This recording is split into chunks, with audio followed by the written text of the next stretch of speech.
In this video, I'm gonna be showing you how to set up Google Photos backup on iPhone.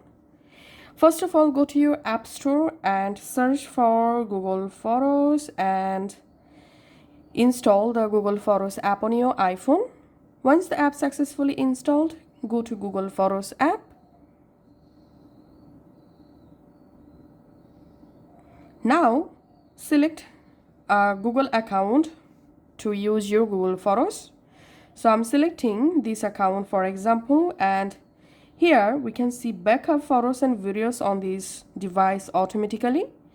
So just make sure to turn on this option and tap on get started, and you can allow notification permission from here for photos, and we have to allow access for photos. So tap on continue and tap on allow full access. And now make sure you can tap on your profile photo here, and you have to tap on backup and just go ahead and turn on Google Photos backup. And that's how you can actually set up Google Photos backup on our iPhone.